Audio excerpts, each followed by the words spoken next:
आज के दीक्षांत समारोह के मुख्य अतिथि पद्मश्री मुरलीकांत राजाराम पेटकर जी, उत्तर प्रदेश के पिछड़ा वर्ग कल्याण एवं दिव्यांग जन सशक्तिकरण राज्य मंत्री स्वतंत्र प्रभार श्री नरेंद्र कश्यप जी, पिछड़ा वर्ग कल्याण एवं दिव्यांग जन सशक्तिकरण विभाग के प्रमुख सचिव श्री सुभाष चंद्र शर्मा जी, विश्वविद्यालय के कुलपति प्रोफेसर संजय सिंह जी, सामान्य परिषद, कार्य परिषद एवं विद्या परिषद के सभी सम्मानित सदस्यगण, संकाय अध्यक्ष, विभाग अध्यक्ष, महाविद्यालय के प्राचार्य, शिक्षकगण, अधिकारी एवं कर्मचारीगण, आंगनवाड़ी कार्यकर्त्रियाँ, स्पर्श विद्यालय से आए हुए प्यारे बच्चे, 5 गांव से आए हमारे प्यारे बच्चे, उपस्थित अन्य महानुभाव, छात्र छात्राएं, देवी और सज्जनों, शकुंतला मिश्रा विश्वविद्यालय का ये 11वां दीक्षांत समारोह है और ये दीक्षांत समारोह में जो उपाधि हासिल की है, प्राप्त की है, सभी पदक प्राप्त विद्यार्थियों को मैं बहुत बहुत बधाई देती हूँ मित्रों। अब ये पदक प्राप्त विद्यार्थियों का जब मैंने लिस्ट देखा तब इसमें लगभग 10 से 12 दिव्यांग जन को कहीं ना कहीं अवार्ड मिला। मैंने सोचा कि ये सामान्य स्टूडेंट्स और दिव्यांग जन दोनों की मिश्र ये यूनिवर्सिटी है मित्रों, और इसी वजह से मुझे लगता है कि सामान्य वर्ग और दिव्यांग जन की जो पढ़ाई होती है एक साथ होती है तो सही है और होनी भी चाहिए। वो एक दूसरे को समझे, एक दूसरे को मिले, एक दूसरे से संवाद करें, अच्छी अच्छी क्वालिटी हासिल करें, एक साथ रहे, हैबिट देखे एक दूसरों की, ये सबके लिए बहुत अच्छा है मित्रों। लेकिन जब हम अवार्ड वितरण करते हैं तब मुझे लगता है दिव्यांग जनों के लिए अवार्ड अलग होना चाहिए और सामान्य वर्ग के बच्चों के लिए अवार्ड अलग होना चाहिए मित्रों।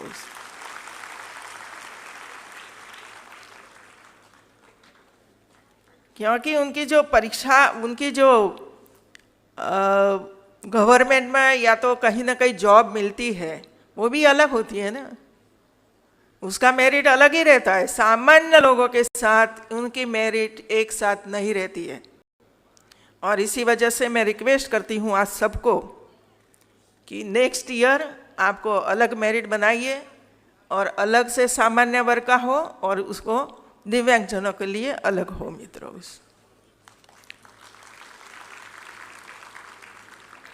कई दिव्यांगजनों के साथ उसके अभिभावक भी आए थे, सामान्य वर्ग के बच्चों के साथ भी उसके अभिभावक आए थे और मैं चाहती हूँ कि जो ये कार्यक्रम होता है इसमें एक आनंद और गौरव का विषय होता है कि अपने बच्चों को गोल्ड मेडल या रजत मेडल के कांस्य पदक मिलता है। ये जो खुशहाली है वो देखने के लिए भी अभिभावक उपस्थित रहना चाहिए मित्रों, क्योंकि अथक मेहनत उनकी होती है। सामान्य वर्ग के बच्चों का पालन पोषण करना ये अलग बात है और दिव्यांगजन बच्चों के लिए, दृष्टिबाधित विद्यार्थियों के लिए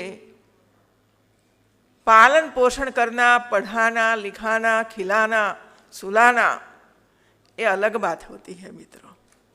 तो सबसे ज़्यादा मेहनत ऐसे बच्चों के पीछे माता पिता को करनी पड़ती है और इसी वजह से उनको भी मैं बहुत बहुत बधाई देती हूँ कि आपने अपने बच्चों के अच्छी तरह से आगे बढ़ाने के लिए जो प्रयास किया है इसका ये परिणाम है मित्रों।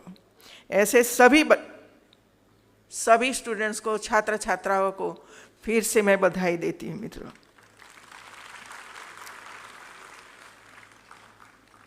आज 159 पदक छात्र छात्राओं को दिए गए हैं और ये सभी यूनिवर्सिटी की डिग्री या तो यूजी पीजी की जो डिग्रियां हैं लॉकर में ऑनलाइन की गई, अपलोड की गई। ये इसी वजह से होना चाहिए कि बार बार डिग्री या तो अंक तालिका लेने के लिए यूनिवर्सिटी में आने की कोई ज़रूरत नहीं है। आप अपने मोबाइल से डाउनलोड करके घर बैठे ले सकते हो मित्रों।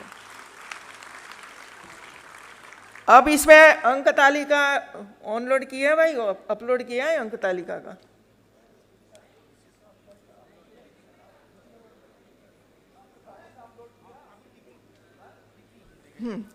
अभी मैंने सभी यूनिवर्सिटियों को कहा है कि डिग्रियों के साथ साथ अंक तालिका भी उपलब्ध कराए डिजी लॉकर में। यदि आपने नहीं किया है तो आपके पास काफ़ी समय है। ये सभी बच्चों का अंक तालिका भी डिजी लॉकर में समाविष्ट किया जाए मित्रों। और सिर्फ इसी साल का नहीं, धीरे धीरे धीरे करके जब से यूनिवर्सिटी शुरू हुई या तो इससे पहले कॉलेज थी, तब से लेकर सभी डिग्रियां या तो सभी अंक तालिका आप 3-4 महीने में अपलोड कर दो मित्रों। सब ऑनलाइन होना चाहिए मित्रों। अभी ये दुनिया टेक्नोलॉजी की है और इतने हम आगे बढ़ चुके हैं कि स्वयं अपने मोबाइल पर सब कुछ हम देख सकते हैं मित्रों। और इसी वजह से सभी यूनिवर्सिटी को मैंने ये कहा है कि आपकी डिग्रियों और आपकी अंक तालिका ये सभी ऑनलाइन हो डिजी लॉकर में। दूसरा, समर्थ पोर्टल। क्या स्थिति है भाई आपकी यूनिवर्सिटी की? समर्थ पोर्टल काम शुरू किया है? समर्थ पोर्टल कितना तक पहुंचे हो आप?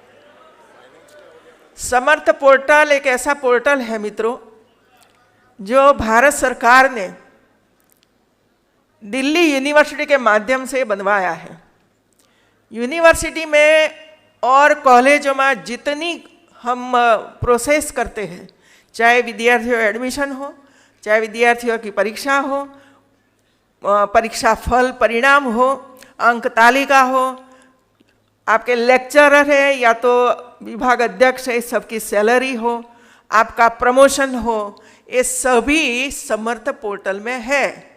और इसी वजह से उत्तर प्रदेश की सभी यूनिवर्सिटी अभी अपना काम समर्थ पोर्टल से ही कर रही है।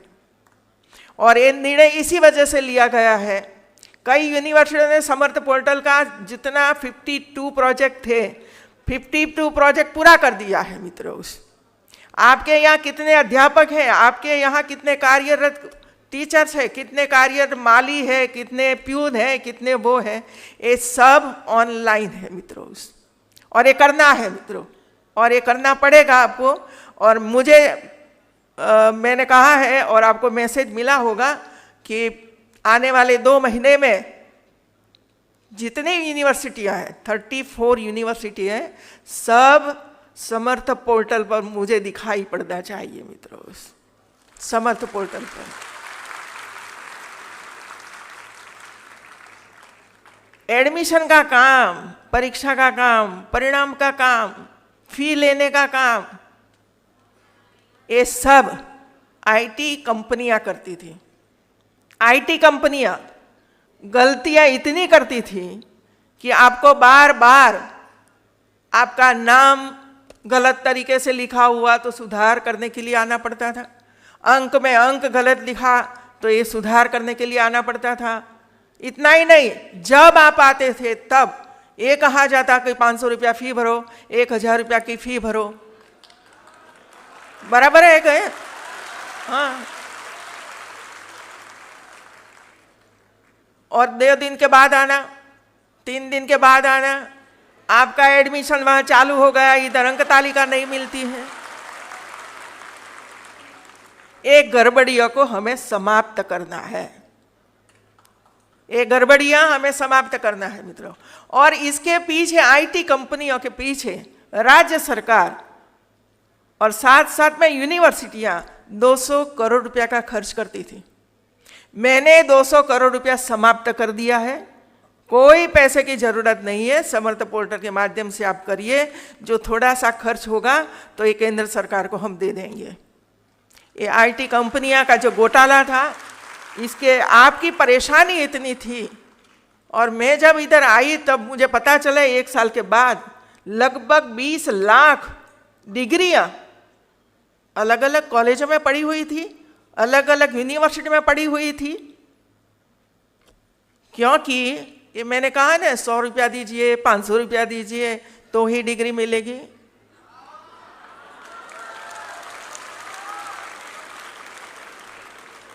मैंने आदेश किया, अभी स्टूडेंट के पास से 1 रुपया नहीं लेना है, फ्री में बांट दो सबको, तो फ्री में बांट भी दो।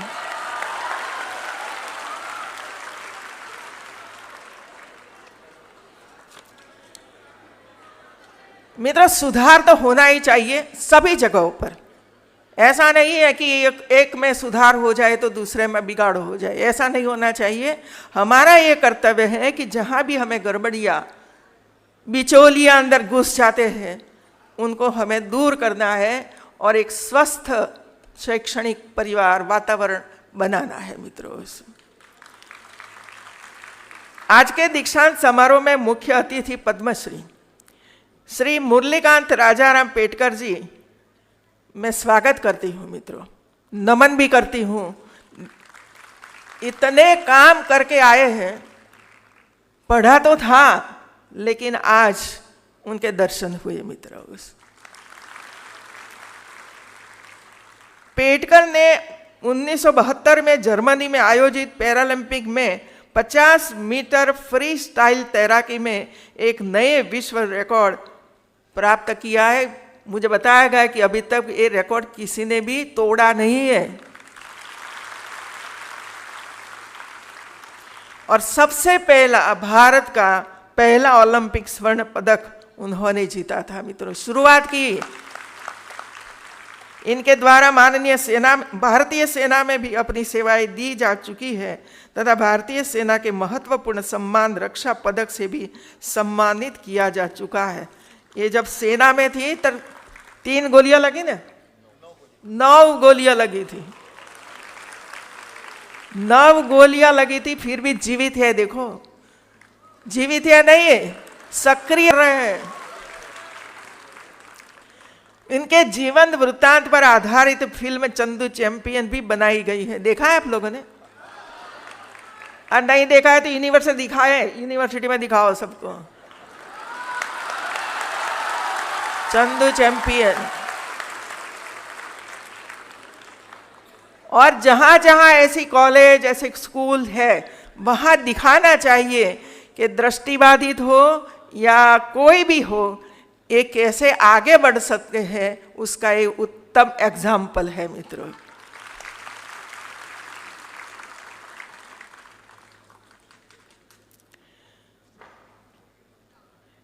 हमारे माननीय प्रधानमंत्री नरेंद्र मोदी जी का मानना है कि विश्व को बेहतर दिव्यांग समावेशी बनाने हेतु दिव्यांग जनों के लिए समुचित अवसर उपलब्ध कराया जाना चाहिए।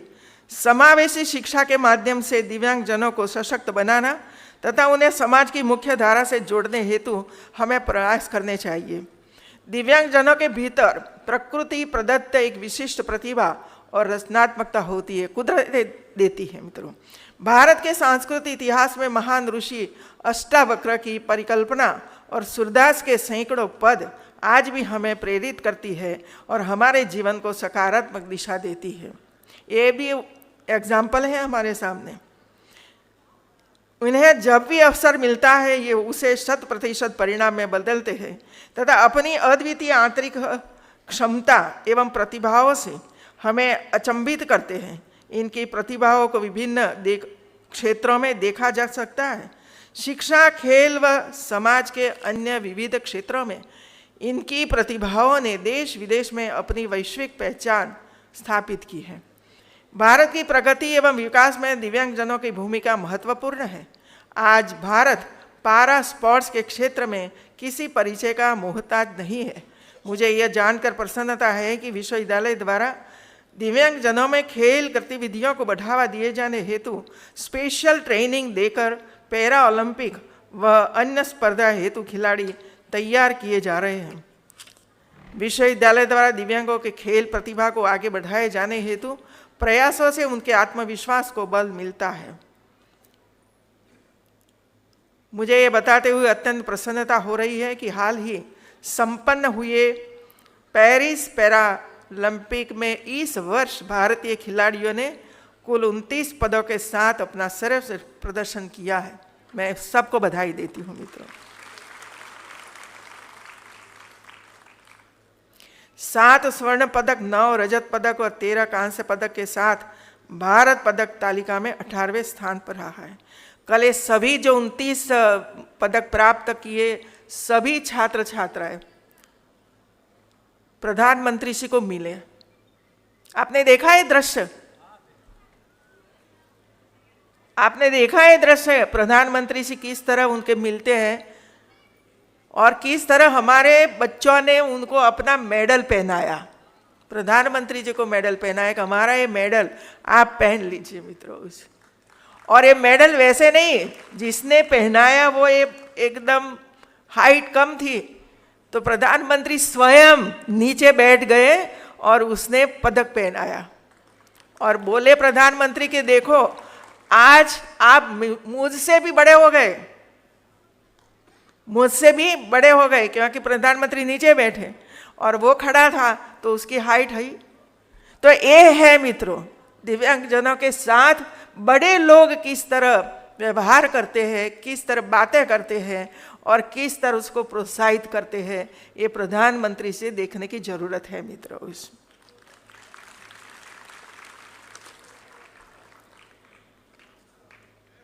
उत्तर प्रदेश के खिलाड़ियों ने अपने प्रदर्शन से यह साबित किया है कि हमारे राज्य में प्रतिभा की कोई कमी नहीं है। वे अपने खेलों में उत्कृष्ट प्रदर्शन कर रहे हैं और देश का गौरव बढ़ा रहे हैं। मैं इन खिलाड़ियों को बधाई देती हूं और उनके उज्जवल भविष्य के लिए शुभकामनाएं देती हूं। अभी अब एक बताया पेटकर जी ने, कोच अच्छे नहीं हैं। विद्यार्थी तो अच्छे हैं लेकिन कोच अच्छे नहीं हैं। जरा आप देख लीजिए कि आपकी यूनिवर्सिटी में कोच है, और कोच है तो बराबर है कि नहीं है, या तो प्रावधान है कि नहीं है। टीचर का होता है लेकिन कोच का तो नहीं होता होगा शायद। कोच है ना, 5 है।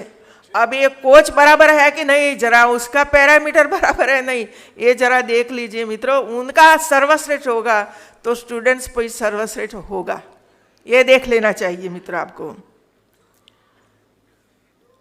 यह तब संभव हो पा रहा है जब आज खिलाड़ियों को विश्व स्तरीय सुविधा प्रदान की जा रही है। ये केवल खेल में देश की नीतियों का परिणाम ही नहीं है, ये उस भरोसे का प्रतीक है जो देश अपने युवाओं पर करता है मित्रों। दिव्यांग खिलाड़ियों ने अपनी अद्भुत प्रतिभा और दृढ़ इच्छा शक्ति से यह साबित किया है कि दिव्यांगता कभी भी उपलब्धियों के आगे बाधा नहीं बनती है। आत्मविश्वास ही सबसे बड़ी ताकत होती है और हिम्मत सफलता और शोहरत तक पहुंचाती है। इन्होंने अपने प्रदर्शन से यह सीधा दिखाया है कि कड़ी मेहनत, दृढ़ संकल्प से किसी भी मुकाम तक पहुंचना संभव है। भारत सरकार के आम बजट में दिव्यांगजनों हेतु इस बार 1225 करोड़ रुपए का आवंटित किया है। मैं यूनिवर्सिटी को रिक्वेस्ट करती हूं कि भारत सरकार ने दिव्यांगों के लिए जो 1225 करोड़ का आवंटन किया है, इसमें क्या क्या प्रोजेक्ट रखा गया है। ये प्रोजेक्ट के हिसाब से यूनिवर्सिटी अपना प्रोजेक्ट तैयार करे। जो इधर नहीं है वो मांग के लिए वहाँ जाना चाहिए, प्रोजेक्ट तैयार करके वहाँ भेजना चाहिए और इसके बाद वरिष्ठ अधिकारी भी वहाँ जाए, समझाए और ये प्रोजेक्ट लेकर आए और इसका लाभ हमारे विद्यार्थियों को हो, ये करना चाहिए मित्रों। क्योंकि मैं तो 20 साल तक गुजरात में रही हूँ मित्रों, कई डिपार्टमेंट संभाले हैं, लेकिन जो हम समय पे ऐसे प्रोजेक्ट तैयार करके भारत सरकार को या तो राज्य सरकार को नहीं देते हैं, तो फरवरी महीने में सरकार उसकी समीक्षा करती है कि हम लोगों ने जो बजट दिया था इसका कितना उपयोग हुआ, कितना बाकी है, और जो बाकी हुआ वो बजट सरेंडर करना पड़ता है सरकार को। और कई ऐसे डिपार्टमेंट मैंने देखा था गुजरात में कि जो लगभग 50%, 60% बजट का उपयोग कर सकते थे, बाकी 30-40% बजट का उपयोग ही नहीं होता था और वो सरेंडर कर देते थे मित्रों। इसी वजह से मैं कहती हूँ कि सभी एसीएस, मंत्री, कुलपति, ये सब मिलकर कितना बजट रखा था, कितना इसका उपयोग हुआ और सही ढंग से उपयोग हुआ, फायदा हुआ, ये सब देखना पड़ता है मित्रों। तब जाकर विद्यार्थियों को राज्य सरकार की जो योजना की, केंद्र सरकार की योजना है, ये योजना के स्टूडेंट्स के तक पहुंचता है। नहींतर तो फाइलों में दब जाती है और मार्च महीने तक दबाई रखते हैं और फिर कहाँ गया पता ही नहीं चलता है मित्रों।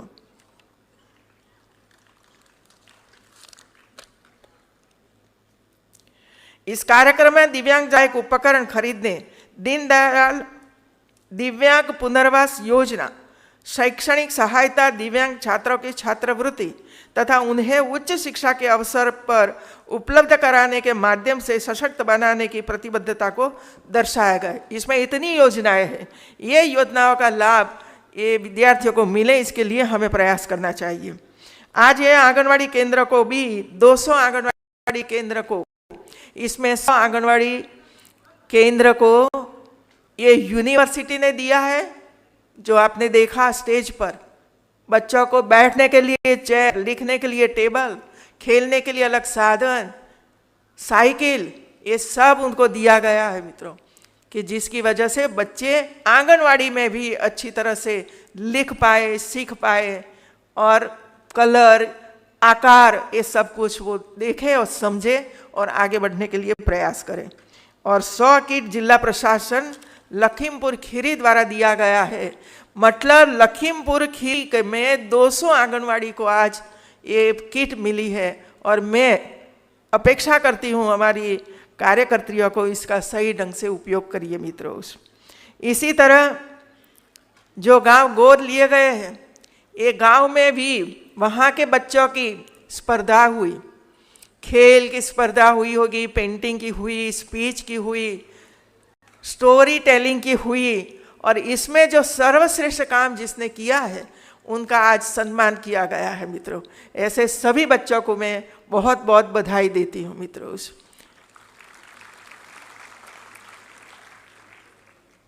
प्राइमरी स्कूल हो, आंगनवाड़ी हो या यूनिवर्सिटी हो, ये सबके बीच में सेतु होना चाहिए मित्रों। वो अलग काम करे, आप अलग काम करो, प्राइमरी स्कूल अलग काम करे, एक दूसरे को कोई परिचय ही नहीं हो, या तो एक दूसरे को हम मदद भी न करें, इससे फायदा नहीं होने वाला है।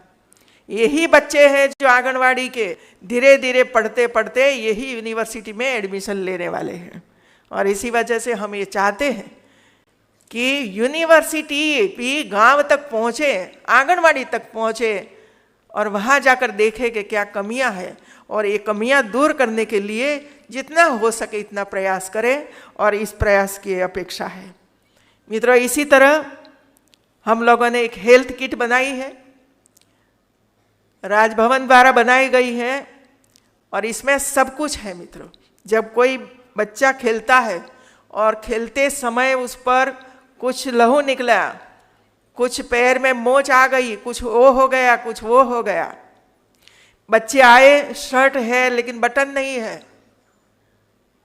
बच्ची आई लेकिन बाल ठीक ठाक नहीं है, तो ये सब ठीक ठाक हो, ऐसी सारी सामग्रियां इसमें रखी गई हो। इसमें बटन भी है, दोहरा धागा भी है, इसमें साबुन भी है, इसमें टॉवेल भी है। और मैं चाहती हूँ, वहाँ के प्रशासन को कहती हूँ कि आप धीरे धीरे करके समाज के उपयोग से, समाज की भागीदारी से ऐसी किट बनवाइए और हर आंगनवाड़ी में एक किट भिजवाइए मित्रों।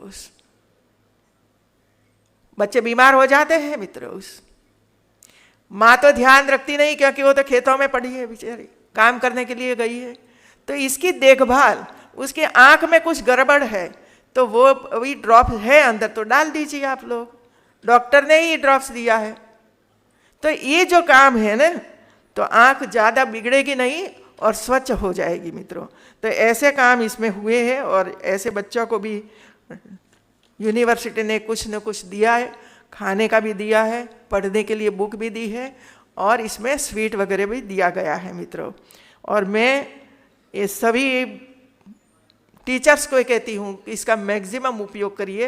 और बच्चों को बुक्स भी दी गई है, जो बुक्स मुझे दी जाती है वो बुक्स को हम स्क्रूटिनी करते हैं और इसमें से जितनी स्कूल इधर आती है, इनको 50, 100, 150 बुक्स, जो स्टोरी बुक्स भी होती है, पेंटिंग की बुक्स भी होती है, काव्य गान भी इसमें होता है, ये बच्चों के लिए है और ये आपके यहाँ लाइब्रेरी में रखनी है और उस पर ये सब चर्चाएं होनी चाहिए मित्रों। विश्वविद्यालय शिक्षा रूपी ज्ञान यज्ञ का एक ऐसा स्थल है जहाँ पर समाज के बुनियादी मूल्यों यथा मातृभूमि के प्रति प्रेम, कर्तव्य का पालन, सामाजिक सहिष्णुता, वंचितों का सम्मान, जीवन में ईमानदारी आदि गुणों को भावी पीढ़ियों को हस्तांतरित किया जाता है। इतना मूल्यवान है मित्रों। एक शिक्षक का दायित्व है कि वे ऐसे विद्यार्थियों का सृजन करें जो मानवता एवं वसुधैव कुटुंबकम के गुणों को अवधारित करते हुए वैश्विक नागरिक के चरित्र का निर्वहन करें। आज हम जातियों में बांट गए हैं मित्रों, और हमारा मंत्र है वसुधैव कुटुंबकम। पूरा विश्व हमारा कुटुंब है, पूरा विश्व हमारा परिवार है, लेकिन हम परिवार को बांट रहे हैं मित्रों, जातियों में भेदभाव कर रहे हैं। ये ज्ञान नहीं है मित्रों, ये सही नहीं है। ये सब कुछ हम सब भारत माता के संतान हैं। भले अलग अलग समाज में हम जन्मे, लेकिन है तो धरती माता से, कुख में से निकले हैं हम। और इसी वजह से ये भेदभाव जो बड़ों में होगा तो ये भेदभाव छोटे बच्चों में भी आएगा मित्रों। और ये भेदभाव शिक्षा के माध्यम से हम मिटाना चाहते हैं मित्रों, शिक्षा के माध्यम से हम मिटाना चाहते हैं। लेकिन शिक्षा के माध्यम से भी मिटने वाला है कि नहीं मुझे पता नहीं है मित्रों, उस जिस तरह मैं देख रही हूं मित्रों। विश्व के देशों इधर आकर ये सीख रहे हैं कि वसुधैव कुटुंब है क्या। आप किस तरह परिवार में रह रहे हो, किस तरह माता पिता का सम्मान कर रहे हो, किस तरह जॉइंट फैमिली है मित्रों, जो वहां नहीं है। इतने गुण वाले हम लोग हैं, फिर भी मन में जो पड़ा हुआ है जाति, वो तो जाति नहीं है मित्रों। और ये युवाओं को मैं यही कहना चाहती हूं मित्रों, आप जाति में मत पड़िए, सिर्फ एक ही संकल्प रखिए आगे बढ़ने का। बस जो क्वालिटी आप में है, एक क्वालिटी को पहचानिए और पहचानने के बाद परिश्रम करिए मित्रों। आपके सामने स्वप्न रखिए, मुझे वहां तक पहुंचना है, लेकिन गलत तरीके से नहीं पहुंचना है मित्रों। पढ़ाई करके समझ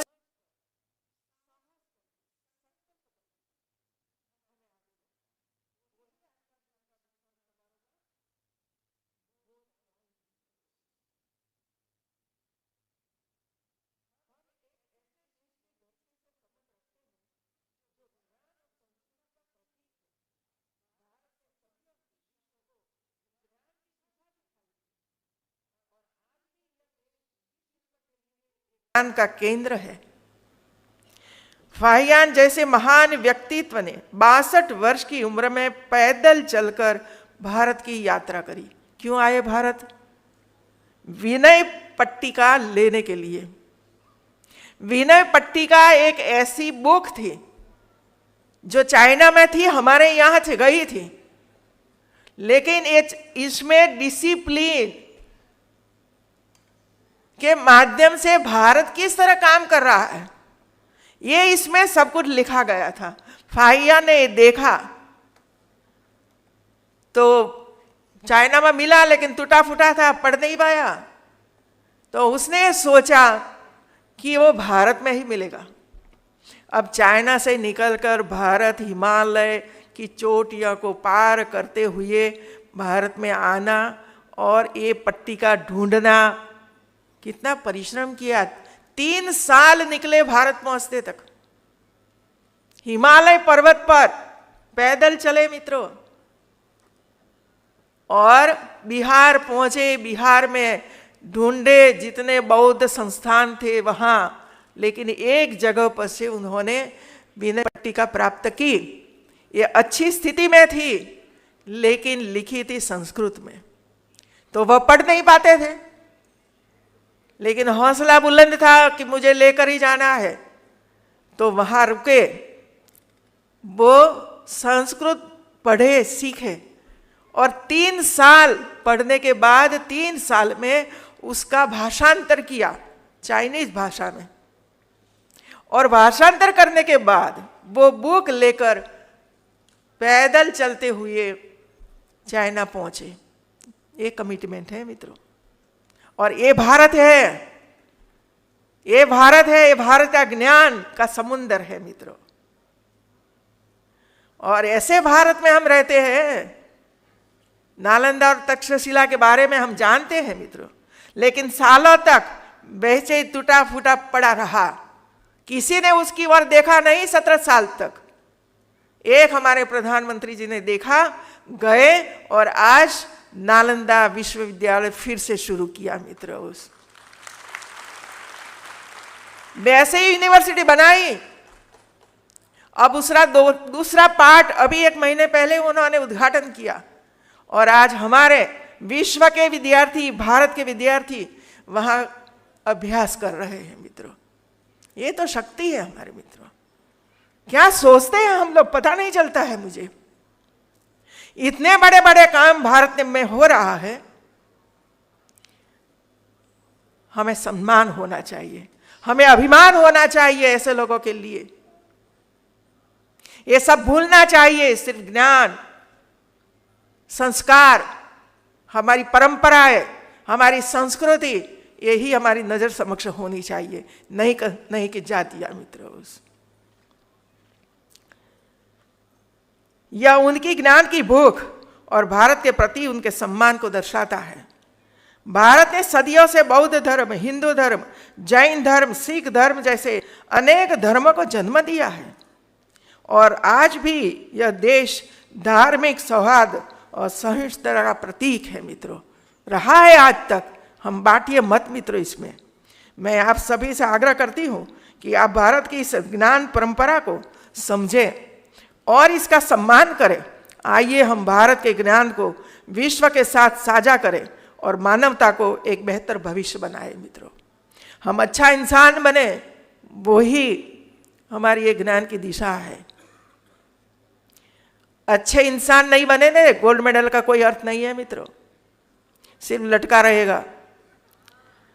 कल 14 सितंबर है, हिंदी दिन है मित्रों, जो हमारी मातृभाषा का सम्मान करने का दिन है।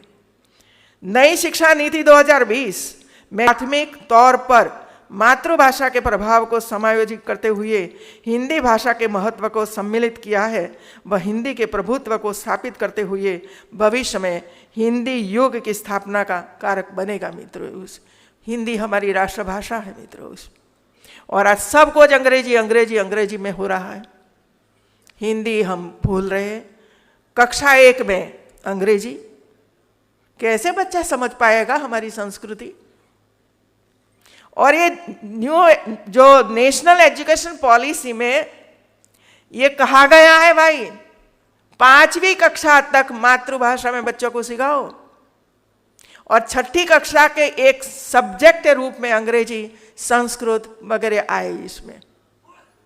और यूनिवर्सिटियों में भी जो हमारा अभ्यासक्रम है वो भी हिंदी भाषा में पाठांतर करने की जरूरत है। किया कि नहीं अभी हम देखेंगे मित्रों। जो विद्यार्थी मातृभाषा में सीख कर आए हैं और तुरंत अंग्रेजी आएगी तो उसको समझ नहीं पाएगा मित्रों, और तो पिछड़ जाएगा। और इसी वजह से हिंदी भाषांतर वाली पुस्तिका भी होनी चाहिए कि ये भाषा सीख कर आया है वो देखे पहले और फिर अंग्रेजी में सुने, तो उसको आगे बढ़ने में सहूलियत होगी मित्रों। मातृभाषा में शिक्षण हर भारतीय को भारत से जोड़ने और विश्व को समझने में सक्षम होने के लिए आवश्यक है।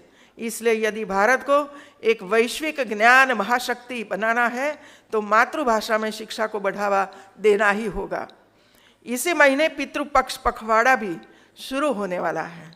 यह महीना हमें अपने पूर्वजों और पितरों की याद दिलाता है। हम उनका सम्मान करने के लिए अनेक तरीकों से पूजा पाठ करते हैं, लेकिन क्या हमने सोचा कि उनका सही अर्थों में सम्मान कैसे किया जा सकता है?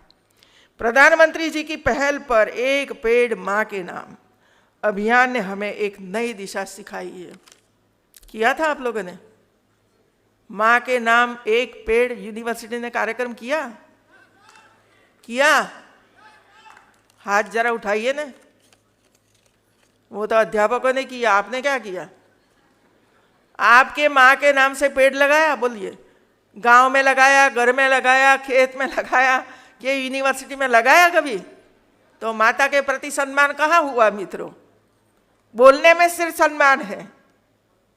लगाइए एक पेड़, और आज करोड़ों लोग अपनी माता के नाम से पेड़ लगा रहे हैं। धरती माता प्रदूषित हो गई है मित्रों, और इसी वजह से तो अभियान चलाया। हम अपने पूर्वजों और पितरों के नाम पर वृक्षारोपण कर उनका सम्मान कर सकते हैं। वृक्षारोपण ने केवल पर्यावरण को सुरक्षित करेगा, बल्कि यह हमारे पूर्वजों की यादों को भी जीवंत रखेगा। यह हमारे पूर्वजों की सच्ची श्रद्धांजलि होगी। दिव्यांगजन हमारे समाज का एक महत्वपूर्ण हिस्सा है, और उनकी प्रतिभा और योगदान को हमें पहचानना और सम्मानित करना चाहिए। वे अपनी विशेषताओं और क्षमताओं के साथ हमारे देश के विकास में महत्वपूर्ण भूमिका निभा रहे हैं। दिव्यांगजनों की प्रतिभा को पहचानने और उन्हें अवसर प्रदान करने के हमारा समाज अधिक समावेशी और मजबूत बन सकता है। हमें उन्हें समर्थन और सुविधाएं प्रदान करनी चाहिए, ताकि वे अपनी पूरी क्षमता का उपयोग कर सके और अपने सपनों को पूरा कर सके। भारत के विकास में दिव्यांगजनों का योगदान अतुलनीय है। वे हमारे देश की विविधता, समृद्धि को बढ़ाते हैं और हमें गर्व से भरते हैं। अंत में मैं दीक्षांत समारोह में उपस्थित सभी विद्यार्थियों को एक बार फिर से बधाई देती हूँ, और विश्वविद्यालय के सहपाठियों, शिक्षकों को संपर्क बनाए रखें। और एक बात मैं ये कहूँगी,